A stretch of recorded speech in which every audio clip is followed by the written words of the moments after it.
the recording so that you can get the recording afterwards if you have to step out. I've seen a few of you say that you have to step out. So I wanted to make sure that I resumed the recording. All right, so we are recording. You will get this. You will get this sent to you after. You'll get the slides and all of that great stuff. Paul says, what is that mic? This is my Yeti, Blue Yeti, Y-E-T-I mic. And it's not cheap. I mean, I don't remember how much this one was. I got it on special on Amazon.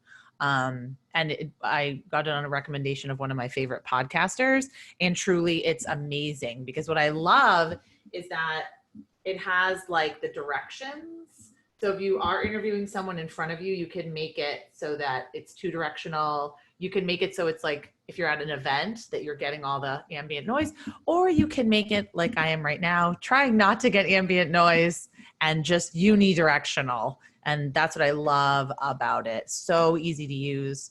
And it's funny when my daughter does her Zoom calls for school, she likes to sit in my office and like use the mic and use the headphones, and she feels so professional. So there's many benefits to it. So hi, I'm thrilled to have you here with me today. We've got a really big group. Harvey says you just like it because it makes you look cool. Yeah, obviously. Really, it does. And it's so great for photos too. It looks really cool in photos. So yeah, I love it. I don't remember. I saw it somewhere on a podcaster, and then I saw it on Instagram, and I said, I got to get it. But it really, really, it does help. Like if I was just doing this with my mic, my regular computer mic, it would sound garbled and horrible. But it's so weird to just be kind of talking into the void. So let me know if you can't hear me, but I think all of you can. So we're going to get started. The usual questions. I'm going to do some interaction, the usual housekeeping. You'll be sent the recording, you'll be sent the slides. And if you have questions, put them in the questions box. The chat goes really fast. So you can put a question in the chat, but the chat tends to go pretty fast when we have a big group. So it's usually better. I can keep things streamlined if they're in the questions box. But either way, we're gonna get your questions answered. So I'm really thrilled to be here today. So you signed up for how nonprofits can adapt their storytelling in a time of social distancing. You're definitely 100% in the right place. If you've never met me before or taken a webinar with me, or if you have no idea who I am, maybe you got this link sent to you, maybe you saw it on Twitter. A couple things about me. I am a mom of two, and like most of you right now, an accidental homeschooler. I have a 10-year-old and a 5-year-old, and it's a struggle every single day. So we have good days, we have bad days, we have behind days, we have ahead days. Today's an ahead day, I think.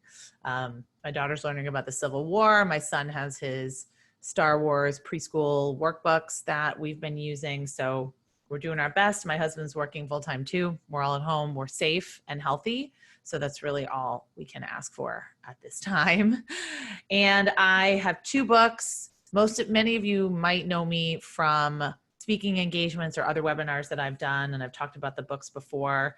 And the thing that I always like to say that I just want you to know you're in good hands, because I've been in your shoes. And granted, I've never been in your shoes during a global pandemic of epic proportions, but I have been a one-person development marketing shop, and I've actually been a program coordinator, volunteer coordinator. I'm currently a board member. I'm a donor, so I've kind of seen all sides of the nonprofit equation and Rubik's Cube. But I understand that your time and energy are your most precious resources, so we're not going to waste it today. I wanted to quickly mention that my new course is open. I'm going to talk about that at the end if you want to stick around. And there's more information on that course at storytellingthatsticks.com. So we'll talk about that at the end. Now, I would love to see how you're doing today. So think of a word. It can be a swear word. It doesn't matter. I know that some of us are in not good places. Some of us are in good places. But let's go to menti.com. You can do it from your phone. You can do it from you can just open up another window, go to menti.com, use the code 682263 and just type in a word that says how you are feeling today. So, someone's feeling, okay, meh looks like a big word. I think we're in the slog right now of the quarantine. Tired, optimistic, worn out, anxious, hopeful, scatterbrained, energized. I like that one. Curious, alive. Those are really great. Positive, anxious. I see a lot. Worn out, overwhelmed is a huge, huge, huge one. And I certainly don't want to add to your overwhelm today. But I love this tool, by the way, if you can't. I like the person that just typed a bunch of times. Because, zombie, I know. So for me, I'm feeling optimistic today, but I'm also feeling kind of meh and kind of tired. So thanks for participating in this. This is cool. We're going to come back to this and see it again. But what I love to see is every time I do a webinar, every single day, I am seeing more people using words like positive and hopeful and anticipatory, blessed, alive, positive, those kinds of things. So I think tired is always going to be the biggest one because we're in fight or flight mode and it's exhausting and constantly, what's it called? Cognitive shifting. So you're constantly on a work call and then your kids bug you and then there's something to do in the house and then your kids are fighting, but then you're on a work call again and you're constantly shifting and that exhausts us. That really, really exhausts us a lot too. All right, thank you. So this tool is called Menti. It's totally free. If you're interested, it's really pretty cool. What I want to impart to you, if you've seen me do a webinar, I say this every webinar. These are not, it's not business as usual. The dust has not settled, and I don't really think the dust is ever going to settle. So what we need to do is understand that this is kind of the next normal. I don't want to call it the new normal because what's normal? I don't think anything's normal, but what's normal shifts from day to day, from hour to hour, from state to state, from county to county, from person to person. So I don't think that there's going to be this, we're going to go back to quote unquote normal. But the distinction I want you to make for yourself is that we are at home in a crisis trying to work and you're doing your best and you're here and you're ready to learn and you're curious and just give yourself space. If you're tired, if you get overwhelmed and you just need to leave the webinar, I will send you the recording. You'll get the slides. You can do it at your own pace. And I just want you to be in a good headspace and be excited and motivated when you leave. Okay, so how do we adapt our storytelling strategy in the time of social distance? I have done a lot of webinars on social media, on communications. I've taken some specifically on virtual events, on fundraising, on philanthropy. But today I want to talk about storytelling. And this is me. I served in the US Peace Corps in Senegal, West Africa. And I was in a town called Sarajevo. It was in the region of Tambacounda, which is fairly far east, about 10 hours from the capital, like almost near Mali. And I was what they call a health relay. So I was, 22? I was 22 years old and a journalism and women's studies major. Those were my majors. And someone decided it was a good idea to set me off into the developing world and teach women about maternal health. I had never been pregnant. I had never had a child. And I was teaching these women about maternal health, and a lot of them had 8 children and had lost children. So what I quickly learned is that telling them, my story was not going to be as impactful as getting stories from the actual people that we were serving. And this is something that I think the Peace Corps, a lot of Peace Corps volunteers struggle with, because we do come in and we're bright-eyed and wide-eyed and we want to save the world. And pretty soon we realize that our strengths, like what we bring to it, is not necessarily our personal story, but it is sharing the stories of other people and getting people to share their stories. And where I was that's really the only method of communication. I mean, data and statistics, that doesn't do anything for the people where I lived. I was in a village of about 200 people, no electricity, no running water, of course, no English speaking. Senegal is actually French speaking, but the town I was in spoke Pular. So I had a language barrier as well. But what I learned I learned the power of story to communicate across the widest of barriers and to change hearts and minds, shift perspectives, increase empathy. And it was really, really a powerful, powerful experience. So I'm really sad that all the Peace Corps volunteers had to come home. I just read that. They were all yanked out of their placements because of coronavirus.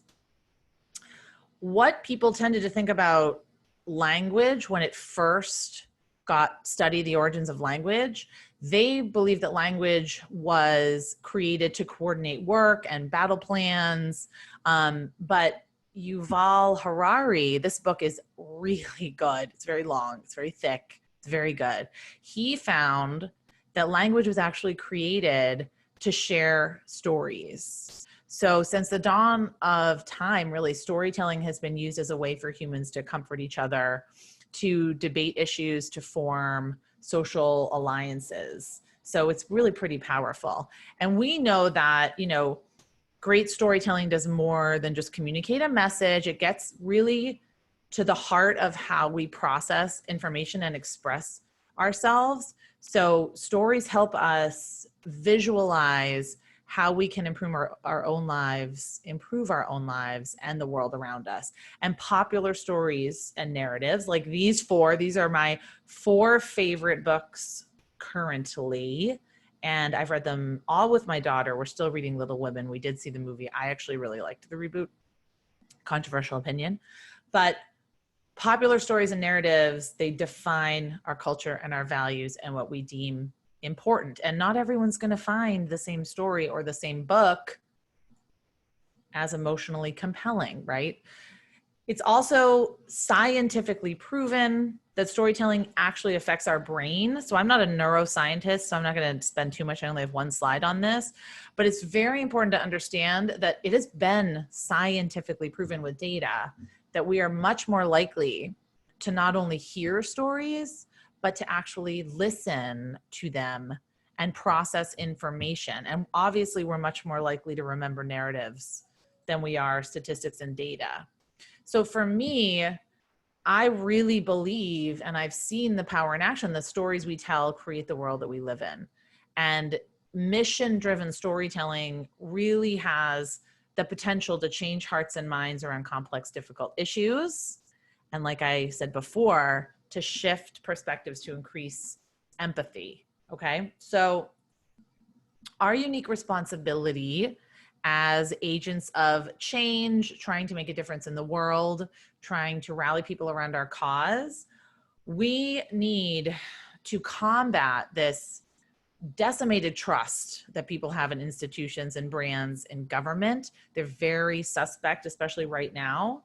So we have a moral obligation, I think, to tell our stories far and wide and to engage people on digital platforms around our stories, and to really build a community of people who share in our beliefs. That's what I think the power really is.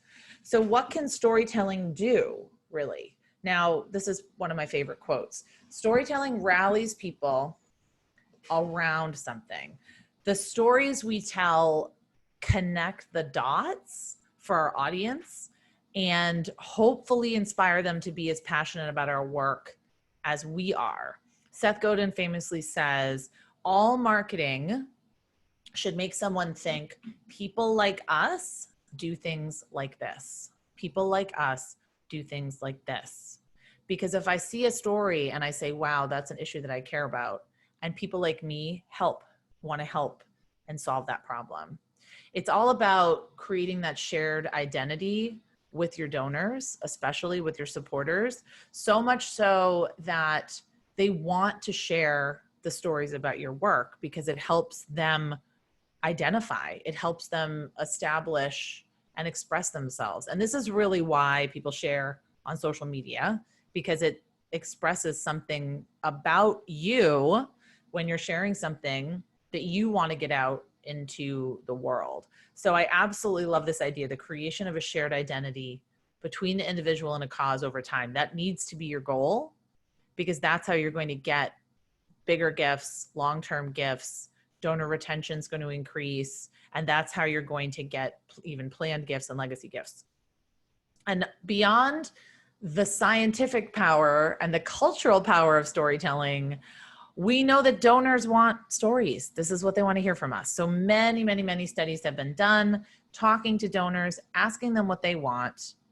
They want impact and success stories. Now, I don't like the term success stories because I don't think that the work that all of us do can necessarily be tied up in a little bow with a cherry on top. And it's not always someone came to us and now their life has changed and they're perfect and amazing and everything's fine. In the work that we do, those kinds of stories often don't exist. So success stories to me just mean inspiration, accomplishment, showing that we're moving the needle on a problem that the donor cares about. So we understand the power and the potential of storytelling to influence audiences and persuade them to new ways of thinking. So how do we do it? Why are common uses of digital storytelling so effective, so ineffective, and how can we make them more effective? The first thing we need to do is really shift our mindset to, we need to stop thinking that storytelling is just kind of a means to an end, because it might actually be the end in itself. So definitely you can be using stories when you're trying to get someone to do something like fundraising. You want people to make donations. Maybe you want people to sign up to volunteer. Maybe you want people to participate in your advocacy campaign. But we really have to stop thinking of storytelling as a megaphone for our brand and our nonprofit, and really think about it as a gift for our supporters, something that they would want to receive. So especially when we are in a time like we are in right now, there's no guidebook, there's no rule book, there's no playbook. There are best practices based on other situations that have happened throughout history, but there's never been a time like right now in modern history, at least in modern recorded history, where we're fundraising, where we have digital tools at our disposal, where we're all working from home. There really is no guidebook. So when I talk about storytelling, I'm talking about it from literally a lot of the instruction that I give, no matter when you're telling stories. But right now, I think that we need to avoid the manipulative, heart-wrenching, like Sarah McLachlan, Arms of the Angels kind of storytelling. And we need to focus on the hopeful and the inspiring. So we certainly can tell realistic stories. I think telling genuine, authentic, and real stories and not shying away from that is important. But I know people want to hear honest, inspiring, hopeful stories that might give them a little bit of hope throughout this whole crisis. But when I say be real, I mean be real. This is an incredibly successful fundraising letter that the Daily Table, it's a fundraising email that the Daily Table in Dorchester, Massachusetts sent out, and they didn't want to send it because they didn't want to seem like they were crying wolf, and they didn't want to seem that they were being hysterical, and because this is what nonprofits do. They did not want to stress out their donors. They were thinking genuinely of their donors and the intense pressure and overwhelm that everyone is feeling right now. So they were thinking of their donors, but they said, you know what, we have to stand up for our employees. We want to tell a story of our employees and what they go through and how they really need our support. And this is just honest, authentic, genuine storytelling. And then the thank you letter featured a story of an employee, and it was really, really moving. But sometimes I think fear is an opportunity. And when you're scared to do something when you're kind of hesitant even to send a story like this, I think it presents an opportunity, because they had a huge response to that email campaign, and they wouldn't let me tell you how much they raised. Wanted to keep that under their hat, but they did raise a lot of money. And this is not a typical fundraising time for them. I don't think it's a typical fundraising time for anyone unless you do a Mother's Day campaign or a spring campaign. So I want to go through some email examples that really are a fantastic, they're fantastic examples of effective storytelling from all different organizations.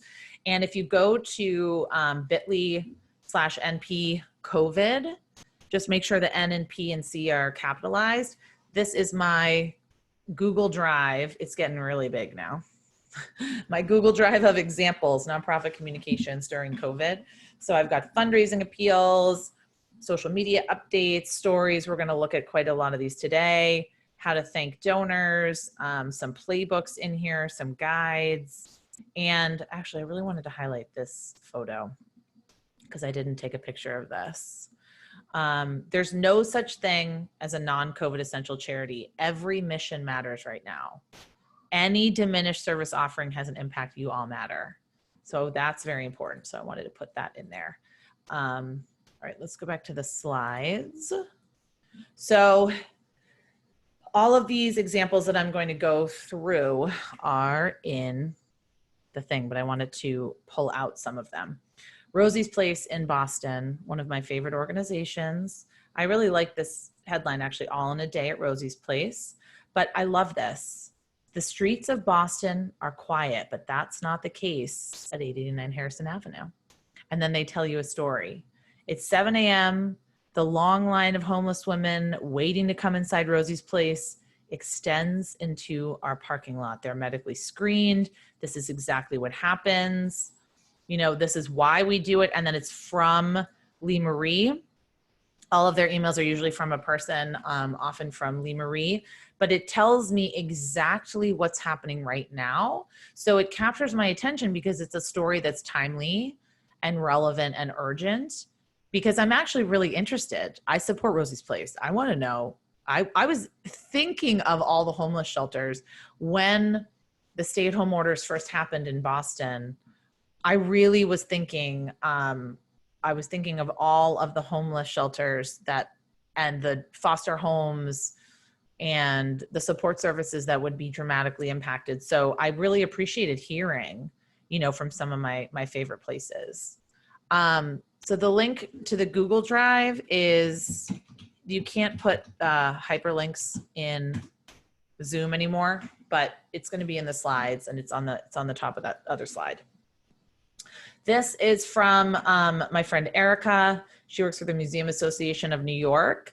And she sent me this and said that it worked really, really well. And what I love about this is it's, you know, first of all, starting with compassion. You know that I love, you have to start with compassion to kind of get someone in the right frame of mind. And then, you know, let's get us together. Like, this is our story. Our inboxes kept filling with questions. Like, these are the questions that we're getting. What are we going to do? You know, and then what is our answer? So it's almost a story it's like Erica's story, a letter from the executive director's desk. Erica's story as, you know, the museum community tries to move forward. Stories of hope. So the North Shore Community Development Coalition, all of these are really small organizations, and they go right to me. I'm either a donor or I subscribe to them. But I love this. I'm writing to share stories of hope from your CDC family. And then they talk about what happens on the front lines. And it's just a paragraph and a photo. It's just a paragraph and a photo. And some of these are from volunteers. Some of these are from their community members, the partners that they work with, and just sharing these stories of hope. So these will all be in the drive. Consider doing a storytelling, not a contest. I wouldn't do a contest, but ask people for their stories. They want to talk right now. Some of us have time. I personally don't have more free time than I used to. I mean, maybe that's not true, but I definitely feel stretched to the max at every moment of every day, but people do want to share. And this is also a great, don't collect these stories if you're not going to do anything with them, or if you're not going to respond to them, or if you're just kind of doing this for clickbait. I wouldn't do that. But if you really are genuinely interested in hearing from your audience, and I think you should, and maybe you can reach out to some people to ask them if they can, if they'd be willing to share, their story publicly. Oh my gosh, the Night Ministry, one of my favorite organizations, absolutely amazing. They're another one that I immediately thought of because they have buses and vans that drive around the streets of Chicago in the winter and pick up homeless kids and talk to them and give them shelter. I really was wondering, what are they doing right now? And they told me a story. And I love this. The afternoon knows what the morning never suspected. Also, the subject line: your response to this crisis is a prologue to a better future. I just absolutely love it. So I would sign up for their emails because they're always really great. They're very long, but they're good. This is all of the great things that are happening. Our youth support services staff reach out, our frontline youth program specialists. I have been moved by another thing I knew 5 weeks ago. It's just so great. So what's another one? I showed Erica. Amira, they have been sending stories around how to deal with anxiety, how to deal with being overwhelmed, how to deal with being isolated. And Amira actually they've been sending a lot of great information on, what to do if you're in an abusive situation, or if you think your neighbors or your friends or your loved ones are in an abusive situation during this time of sheltering in place and staying at home. And they are a fantastic example. Sarah just asked, oh no, not Sarah, sorry. Candace, how do you include a visual when your clients want to maintain their privacy? Well, Amira Incorporated, they tell all their stories in the third person. So they deal with survivors and help survivors of sex trafficking. They never share names. They never share faces. They never share anybody on video. They always tell it through the third person. And they always tell it, in a pretty compelling way. I actually have a lot more examples in the slides. I wanted to highlight also Front Street. They are an organization with a 20-hour-a-week executive director. That's it. They have no other staff doing anything. It's all volunteer, and she creates the newsletter. I love this. Week 1, week 2, really walking me through exactly what's been going on. It's just more like an update. It's more like a, hey, you are a donor, you care about us, here's what's going on. So take a look at the Google Drive for more examples. Think about, sharing your story or asking people to share their stories, making sure that you are able to respond when and if they do. I think the most important thing is to not stop storytelling. Make yourself visible. People want to hear what's going on, even if you're closed. Like I see a lot of you are writing, how do we tell a story if we're closed, if our doors are closed? Everybody's doors are closed, or a lot of our doors are closed. Museums, libraries, community centers, after school programs. I'm thinking everything. Homeless shelters, some of them are not closed, but a ton of us are working from home. So the stories that we need to share are kind of like what the Night Ministry did, where he's just saying, this is what we're trying to do to go forward. Or the museum community, just giving you an update. This is what we're doing. We're all working from home. Oh, and actually, I have a great example of a campaign that a museum did, not a virtual tour. Virtual tours are great, but they did a work from home campaign where they highlighted their employees. The other thing that I want you kind of not to shy away from doing, I want you to be able to explain the problem. You can use data and statistics as long as it's incorporated into a story. Like 1 in 7 kids are struggling with hunger. Chances are, a child who's missing meals. This is even exacerbated right now because of XYZ. So don't be afraid to incorporate good data. 1 in 3 women have experienced some form of physical violence by an intimate partner, because the data helps establish that this is a problem that I need to pay attention to. This is something urgent and timely, and I need to pay attention to it. This is the example, the work from home day by day that the Gibbs Museum did. So they took pictures of their staff, talked about what they're doing every day. They've done Instagram stories. I really liked this. So I think, we're all interested in this voyeuristic view of seeing what other people are doing. Like, this is called Museum from Home. I love that hashtag. So I would look up Museum from Home. But this is just a great way to kind of humanize you and to not create content. Like, we get so focused on content creation and perfect content creation in our content calendar. Well, right now, all of that's kind of out of the window. All of that content creation and that content calendar is really up in the air. So what do we have to pull from? What are our resources that we have to pull from? And most of it, they're going to be the people. They're going to be the employees. They're going to be the volunteers that are, continuing to do the work. So I think a great example, and I wish that I had it in here, the Filipino American Historical Society and Museum in, I want to say, Santa Barbara, California. Emil, he might be on this webinar. I don't know. Emil is a friend of mine, and he started his executive director. It's all volunteer. He started his position on like March 13th and has had, of course, a huge learning curve.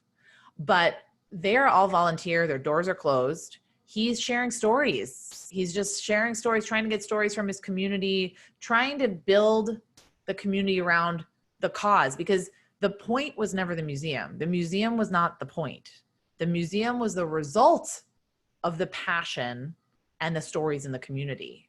So it's sort of like the library isn't really the point. Like, literacy and community and the importance of reading and meeting people and talking to people, like, that's the point. So we have to really think beyond the what of what we do, but really drill down into the why and the purpose and the vision. What is it that we envision for the future? Why do we exist, really? Why do we exist, and what makes us special?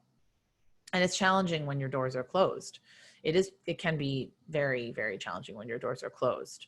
But I think there are a lot of examples of physical locations that are doing a great job of continuing that community, continuing the why, and, trying to keep that spark lit until we can get together in person. Another way to do it, you've got to demonstrate impact, even if you're not having a lot of impact right now. I had a question from someone in the Facebook group about whether they should even do an annual report this year. The answer is, I really don't know. I think so. I think be very honest about what's going on and what's happening. And even the little tiniest accomplishments right now are huge. The key is to just keep people inspired and keep people, make them proud to be a part of your community. This is Amira. Again, they just use Canva, canva.com, which is, if you have not heard of Canva, it is a free graphic design platform that you can use to create these graphics. And I think these little pull quotes, talking about how you've made people feel, talking about their experiences, that emotional storytelling can still be done through graphics. Meet Brant, when asked how he felt about his new pair of shoes. So how do you feel? That's an important element of effective storytelling. Talking not just about what happened. Brant came to us, he got some shoes, and now he has shoes. Okay, great. But talking about, how did that make him feel? What was the change that occurred? What was the transformation that occurred? This is another one for those of you that can't share client information. One can help. One of my clients, they do a lot of stock photography. The key is really, try not to get the cheesiest stock photography possible. There's a lot of sites where you can get free photos, Getty photos, unsplash.com. There's a lot of places to get free photos, and just create these great little graphics with a little pull quote, because that's what people are going to really respond to, especially on social media. Edie says, I love Canva. I'm not a graphic designer, but it makes me look like one. Me too. And nonprofits get a free upgrade. That is right. And hi, Kirtland. He says, Canva saved our lives at Bagley. Yay. Oh, we've got so many people that love Canva and Unsplash. I'll put Unsplash in the, hold on. Unsplash and I think Getty Photos have all those photos. You just go to canva.com/nonprofits to get the free upgrade, Lindsay. And you'll be, just Google it. You'll find it. Okay. Authenticity in your storytelling is probably the most important thing you can do, especially right now. And, you know, I encourage you to talk about what you're really afraid to talk about and be vulnerable. You don't want to be vulnerable in a way that's forced, but getting on video, really talking about your day and what you're seeing, even if it's 5 minutes, what you're scared of, what your challenges are, what you've been celebrating, that's going to go a really long way with your donors. And then just writing all of your communications now, like you would write to a family member. The branding is, you know, the overused branding, I think is on its way out, which I would be really happy to see. I would love to see, well, brands are already doing it in the most annoying ways, you know, the pizza place or like whatever, Domino's Pizza cares about you or something. I don't know. I've seen all those ads. I don't want to call out a specific brand because I don't think that's nice, but you've already seen it. You've seen the ads already starting, and our bullshit meters are on high alert right now. We have no tolerance for anything that is fake and inauthentic. So just know that even if you think it's raw and it's unpolished and it's too unprofessional, I bet that it would get a better response than you think. You don't feel better knowing that your bank cares about you deeply. Well, my bank, I don't want to talk about my bank, but yes, right. The big banks care about us, I'm sure. All right, choose 1 or 2 channels to focus on. I saw a lot of tired, overwhelmed, anxious. If a channel needs to go to sleep for a little while, it will still be there. Really, really don't stress about this. I think that email is the best way to communicate right now. Facebook is good. There's just so much noise. Making sure that you're not adding to the noise and the clutter is very, very important. You don't have to be everywhere. Figure out where your audience spends their time, you know, and figure out what you like to use. If you hate Twitter, if Twitter's giving you extreme stress right now, delete it from your phone and just get back to it in a month or so. Take a break. I give you full permission to do that. And I really want you to not bite off more than you can chew. So right now, what I've been seeing working are campaigns that go multi-channel. So one story, you don't have to create a different story for each channel. I don't want you to. One story, website, if you have a blog, if you have an email list, you know, whatever social media you're using, maybe you're calling your donors right now. I know a lot of organizations are spending some time calling donors, doing Zoom calls with donors, with supporters, and direct mail apparently is really slaying right now. So there's been a lot of studies. Stephen Screen of the Better Fundraising Corporation and Mark Phillips of Blue Frog Fundraising, they have done a lot of studies showing that direct mail is still working right now. I don't know. I just kind of throw all my mail away unless it's a letter. I've been getting a lot of letters and cards from people, which I think is cute, but I love that. But I don't know. But direct mail, you want to reach all of your audience members. You know, you can't neglect your older audience members or even people that prefer mail, but I wouldn't rely on direct mail right now, 100%. Passion matters so much more than best practices. I also think passion matters more than being liked by everyone. Okay, look at Greta Thunberg, who is my personal hero. She doesn't care about being liked by everybody. She cares about being liked and respected by the right people. And I think that's very, very important. I think it's an important lesson.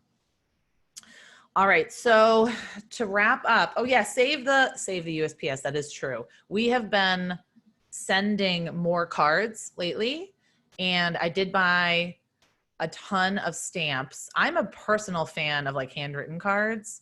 I'm just not a personal fan of getting a bunch of direct mail appeals in the mail. But if it works for you, it works for you. But send out some thank you cards. Buy some thank you cards from your local bookstore. Send them in the mail. Write them at night when you're binge watching. Right now I'm binge watching Schitt's Creek, which I can't believe I'd never watched before, but I'm finally on board. I finally got my husband on board with that. So I write letters I just write little like handwritten letters when I'm watching that. All right, to wrap up, before we talk about the program and get to your questions, the qualities of a stellar storyteller. I believe you have to be a true believer in the cause. If you're not going to be passionate about it, it's sort of like RuPaul, who says, if you can't love yourself, how in the hell are you going to love anybody else? Can I get an amen? I mean, that's really what I would say. If you can't love your cause, then how are you going to possibly convince other people to love your cause? Being authentic, understanding that it's about your audience, and understanding it's about being authentic to the story that you want to tell, but it's also about what's going to respond, what your audience wants to learn more about. Where are their knowledge gaps? What are they really interested in and passionate about? What moves them? How do they want to create a meaningful life? Like really understanding that. And a great storyteller takes the time to truly understand their audience. So these are for stories where you want people to take an action. If you want people to donate money, if you want people to sign up, if you want people to pay attention, stories should be crafted with that audience in mind. And preparation is key, but also being able to improvise is key. So having the ability to schedule some content or write out some blog posts, but not getting upset when, everything hits the fan and you kind of have to change it up and mix it up a little bit. So being able to improvise, being resourceful, and thinking like a journalist, being able to see stories where they are and understanding the elements of a good story. Being open-minded, being enthusiastic, being motivated. I like storytellers that are skeptical. That's where the journalism comes in. So always asking questions, not just what happened, but how did that happen? Why did that happen? Why couldn't something else have happened? Just being curious, being skeptical.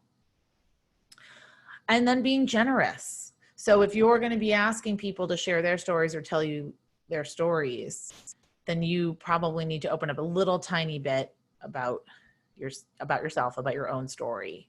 So this doesn't mean sharing your whole personal story at all, but it does mean if someone asks you questions that maybe you're a little bit more willing to answer them and put yourself out there.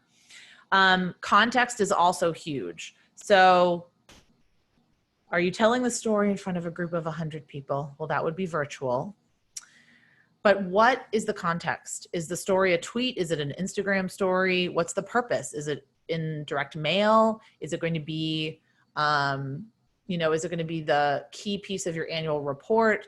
What's the context of the story? Because when you mold the story into that context, it's really, really huge. Okay. All of you, I love you so much. I love you. All of you are just making me feel so great. Look at what Marion said. Great session, Julia. Made me seek out a local charity and make a donation while I was listening to your words. Talk about moving the audience to action. Amazing. Yay. Wow, that's what it's all about. I really think that I hope that what comes out of the coronavirus crisis, I don't want to say silver linings. I don't want to say any of that, but I hope that what comes out of it is that more people understand that they can make a difference, even if it's just buying a gift card to a local store or like donating to a small nonprofit. All right. Well, I wanted to go over the details of this program. Feel free to jump off if you're not interested, but I know that a lot of people had questions about specifically what is in storytelling that sticks and if it's right for them. So I wanted to take some time to do that and then answer all of these amazing questions that have come in. And thank you so much, all of you. Oh my gosh, you guys are amazing. I want to save this chat because it's really making me feel great. Okay. Leslie raised her hand, and I don't really know what hand raising means in Zoom at this point, but Leslie, if you have a question, type it into the questions box. I will email the slides to you. Okay. So what's in this course? 5 training modules taught live. So the difference with the Storytelling That Sticks course is it's not a bunch of videos that you get and then you kind of muddle through yourself and a bunch of PDFs that you have to download and kind of figure out how to do yourself. We go through each module live every single week. And what I'm doing now, what's going to be new for this course is study halls each week where we're going to review the homework, and they're totally optional. Obviously, everything's optional here, but we're going to review the homework, answer your questions, and actually do the work together. Because what I listened to last time in my course was that there wasn't enough time spent doing work together. So we're going to do the work together. I'm going to give you everything that you need, and we're going to go exactly through what goes on week to week. There's a lot of bonuses. There's a Facebook group, of course. And actually the Facebook group is one of the best pieces of social media for Social Good Academy. My last course that what was that, March, February? It's like an eternity ago. The reason why I like to do these live is that coronavirus could happen, right? Something crazy could happen. So if I just sent you a bunch of resources and videos, the world could enter a global pandemic and they'd all become irrelevant. So what I loved about the last time I ran a course was that in the middle of it, we were able to shift and adapt and change up the content a little bit because we were in the middle of coronavirus, literally in the middle of the course. Okay, so I was told to tell you the total value and the lifetime access. This is just like a thing that online marketers do. But honestly, I really believe that this is going to be a life-changing storytelling system that you can use again and again. It's literally every single thing that I teach. It's almost like my book, all my webinars, all my speaking engagements, and all of my consulting wrapped into one 5-week course, which I think is pretty exciting. So in week 1, we're going to set up your system.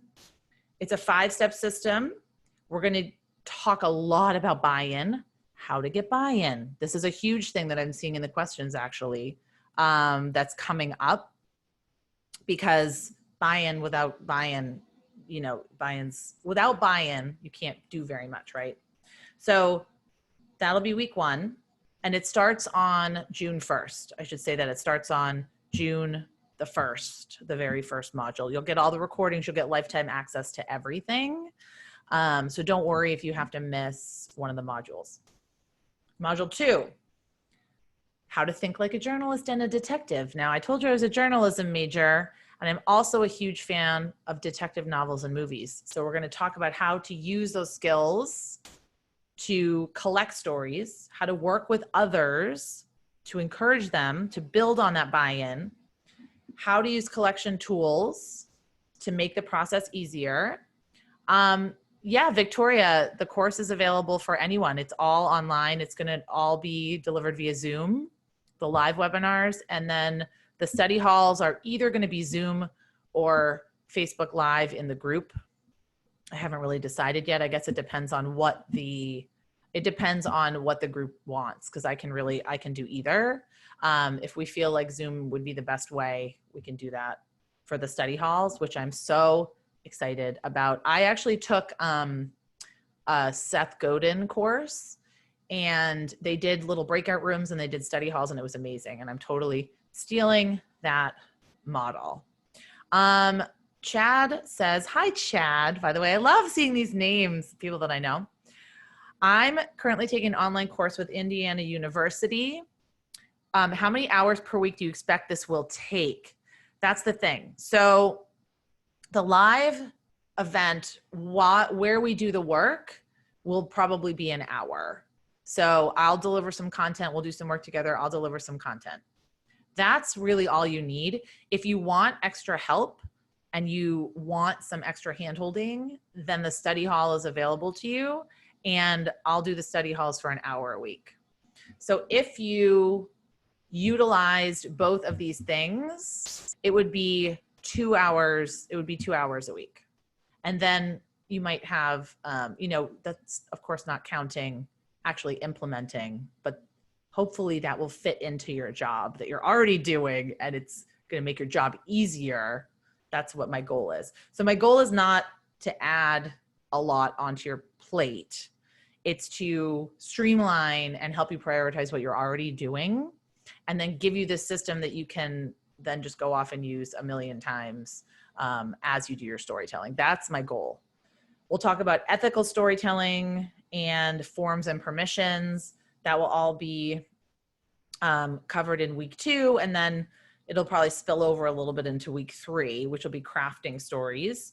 So this is where we're going to get into really what makes up a captivating story, how you can drive people to take action, how to craft powerful calls to action, and then some of those common challenges, which we'll talk about along the way.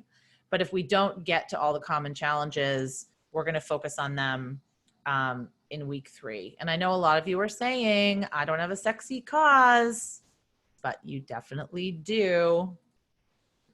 I don't care what it is. It's sexy. It's like, we're just going to quote RuPaul all the time. You have to love yourself. And then module 4, week 4, how to figure out how often to share stories. And this is where we're actually going to put the rubber to the road a little bit, creating a calendar, actually figuring out, how to share them in a way that's going to inspire action, and then planning ahead with spontaneity. That's really important. That's something that comes up all the time. And then the last week, how to use digital tools. This will be focused on the tools and social media, visuals and video. And depending on the group, I'm going to figure out kind of the skill level and what we might want to focus on. And some of these might end up being bonuses if we don't have enough time. But I do want to actually talk about how to get your stories to spread rather than just kind of sharing them. How do we actually get people to share them? What are some of the best ways to share them? Some of the best visual storytelling tools.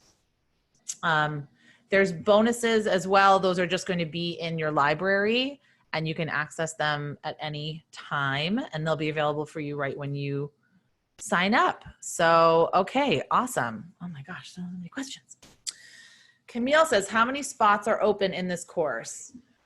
Well, my last course we had 80 people, and I think that was a pretty good size. I don't think I would go over 80 because of the nature of how interactive I want it to be. But yeah, we'll see. So I will say 80. Maybe if there's a huge demand, we go to 100, but I think 80 is probably pretty good. Oh gosh, these are such good questions. Which job is this most applicable for? That's a really great question. Oh yeah, Tim, you can see the syllabus. I want to make sure that I give you that. If you go to storytellingthatsticks.com, let me just quickly show you where to go to get more information. If you just go there, it should direct you. Oh, of course, that doesn't work, but it should direct you, which it doesn't, to this. Maybe that's because of my cookies. and you should be able to get the full syllabus. So you get the full syllabus, and this is exactly where you're going to see all the times. So this is just a kickoff week. Next week, there's not really anything going on next week because it officially starts on the 6th.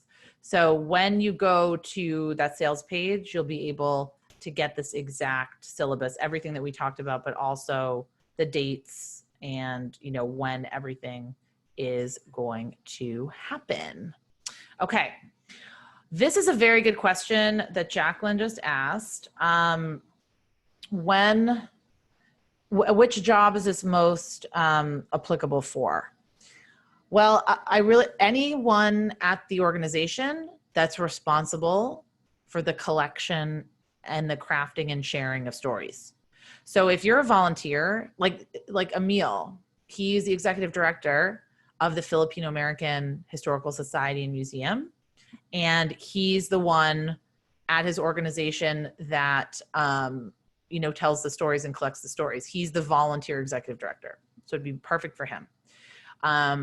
It'd be perfect for a development director that is, and I've been there, struggling to figure out how to get everybody else on board with the stories and how to really get some consensus around what kinds of stories to tell. Anyone that has questions about how to do ethical storytelling, confidentiality storytelling.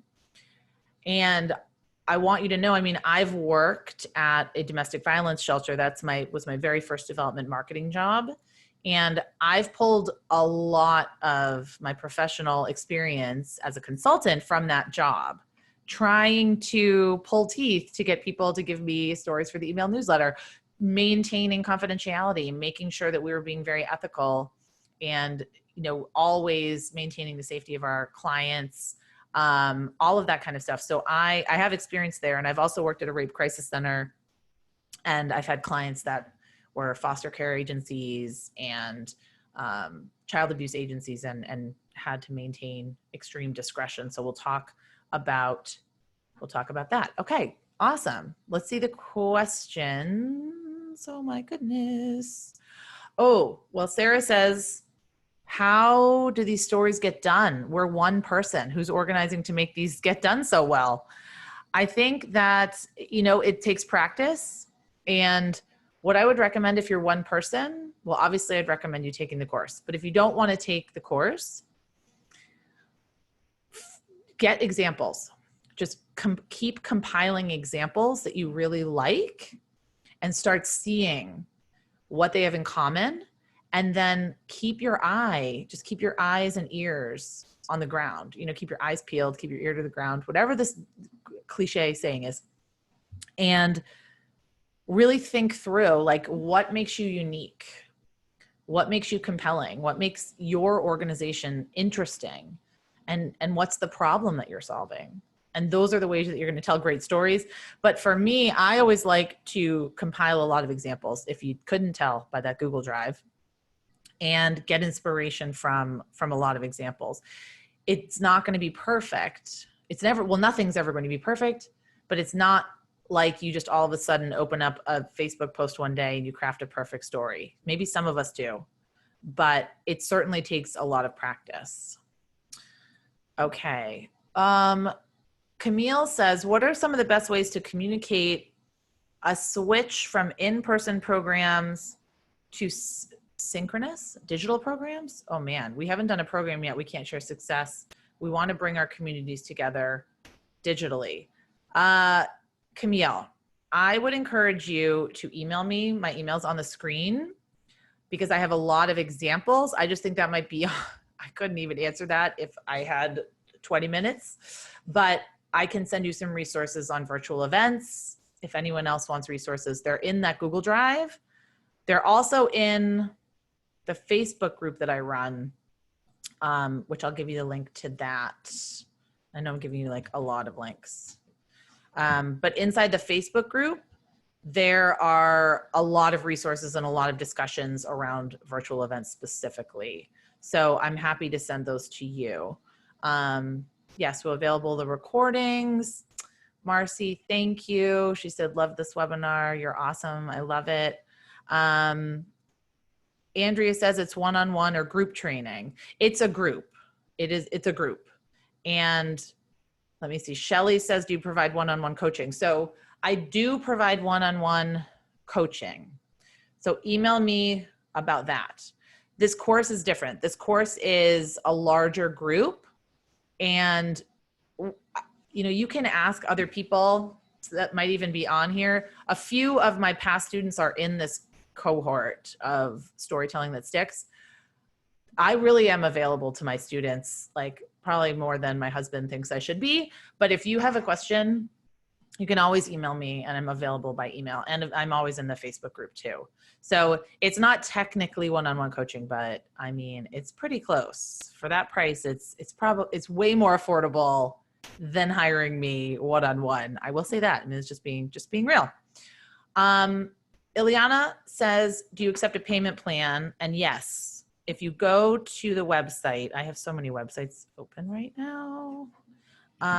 If you go to the website, you should see, and unfortunately these payment plans that they allow me to do are not like the best. But you can make 3 payments of $200. And all that means is they'll send you an invoice every week. So if the payment plan is something that is a real issue, I would email me. But yes, you don't have to pay in full. Okay, I feel like I can't keep up. Oh, can you put the link here? Yeah, so this is the link directly to the course site. Chad says, will you be offering this course again after this next one is completed? That's a great question. For this year, I won't be offering this storytelling course again in 2020. I will be offering my social media manager course that I do in the fall, and then kind of going from there and seeing what happens. So, but I always plan, I don't know. I will not be offering this one again in 2020 because I want to reboot my social media one and offer that one in the fall, and then do this one maybe again in the winter or the spring. So, I mean, I think that's a great question, but this is the only time I'm running it this year. Okay. Well, thank you so much. I see a lot of fantastic compliments coming in. I really appreciate it. All of you honestly give me life and make me so happy. I don't want to take up any more of your time today. As always, email me. I'm telling you, Julia at jcsocialmarketing.com.